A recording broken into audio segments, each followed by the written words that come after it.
The trees are growing, growing, growing. The trees are growing in this garden. Come, halika. Pasok sa bahay ko. Ah. Hello, note takers. Good morning. This is your Coach Neil once again. See, the trees here are growing. Yeah, that's the tree over there. The tree over there. Kita mo yan? Dahil mga puno rito. All these trees are really growing. Oh, when it comes to growing, don't look at me like that, okay? I know I did not grow. But you know what? I grow within. I grow because of what I learned. No takers, good morning to you. Thank you for clicking into this channel because today I have something fresh new insight for you. This wood.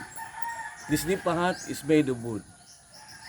Mga ilang puno kaya ang gagamitin to build this nipahat?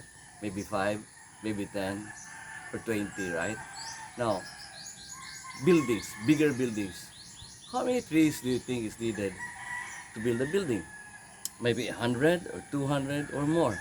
Now, let's go to the process of building a nipahat. This nipahat, maybe 5 or 10 trees, right?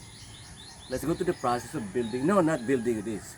Let's go to the process of, having these trees grow, making it grow before it can be used for its full potential. Now, according to some carpenters that I know, and some farmers and some gardeners that I know, it takes 10 years for a tree to reach its full potential. Like this tree over here. It takes 10 years. For some other trees, maybe 8 or 5, before it gets to their full potential and to their highest and to their full height. 10 years. Some trees, don't you know, gets to the level of 20 feet after 10 years. But here's the thing. Ask me what? You're my note taker, right? 10 years, baby. 10 years, sweetheart. But do you know that in those 10 years, in the growing up years, these trees needs to fight. Yes, it needs to fight. Truly, it needs to fight. Ask me why? Come, I'll show you. These trees needs to fight. Why? Because, look at, there are other trees around that's bigger. And when you plant a tree right over here, in this ground, when you plant a tree here, that tree will fight for the nutrients. It really has to fight for its nutrients because there are other bigger trees.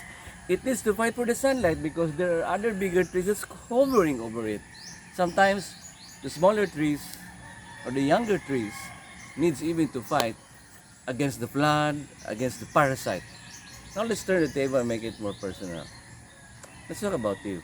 Yes, God made the heavens, the stars, the flowers in the garden, and all the chocolate bars. No, not the chocolate bars.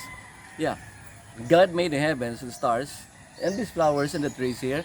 But don't you know that you are far more beautiful than all this God's creation? It's true. You are far more beautiful. And just like the trees, baby, you are also fighting. In your growing up years, even right now, you're still fighting. Fighting with what? Maybe you're fighting against not going to school. The feeling of not going to school. Maybe you're fighting against loneliness. Maybe you're fighting against boredom or complacency. I don't know what you're fighting against for. But here's the thing. Ask me what? I'm so happy that you're taking down notes. Today, I have fresh new insights for you while you're fighting.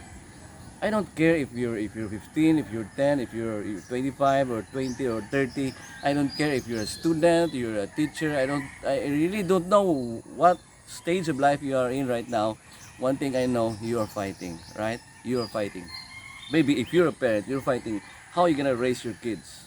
Fighting against, financially. Or maybe you're fighting physically with your health. Or if you're a student, maybe you're fighting on not finishing your module. No, you've got to finish your module so you'll become a module legend.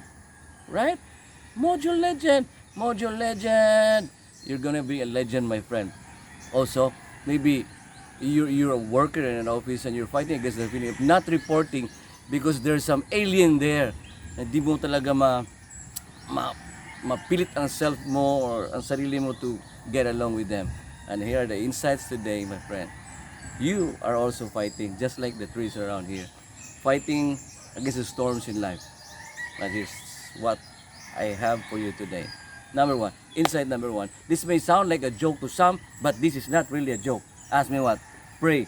There is somebody who is bigger and higher and sacred and more divine. He's the one who created and puts us here for a sacred and divine purpose. Kneel down. I don't care what's your position in prayer, but you've got to pray. Insight number 2. Are you ready? Insight number 2. Look at this tree. See, it's moving upward like they're praying for something, like maybe for the rain. But they do. So number 1, you pray. Number 2, change your strategy. Change your strategy in facing your obstacles. Maybe you're using the same strategy, right? And it doesn't really work. This time, change it so it's gonna work.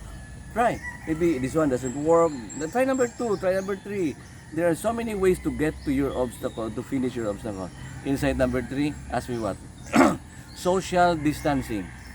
Maybe you wonder, bakit sinasabi ni Coach nila social distancing? How in the world does social distancing help me in fighting my battles in life, in my struggles in life, and in facing my obstacles? Yeah, social distancing, my friend. You know why? Because you have to distance yourself from those naysayers, from those people who doesn't believe in your dream, from those people who says you cannot do it. Distance yourself from them. If you're young, maybe old, you distance yourself from the temptation. You distance yourself from being a slack, man. You distance yourself from those crazy and stupid things that will not bring you to your full potential. God wants to use you, my friend. Look at these trees. Do you know why I love these trees? It helps us build a house, have a building.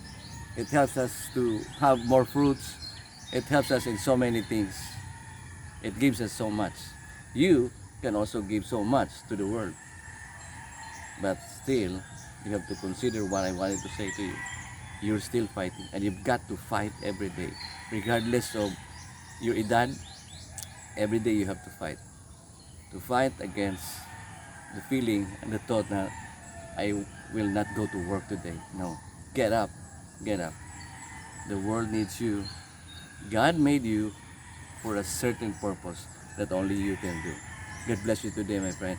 Thank you for clicking into this channel and learning. And if you've learned something today, go and share the blessing to others by liking and by sharing. And if you're not a subscriber, you subscribe, okay? Let's help me to build a community of wonderful people and happy people. This is the day that God has made for you and me. Remember, you are God's perfect and most beautiful creation. Thank you for clicking in. Bye!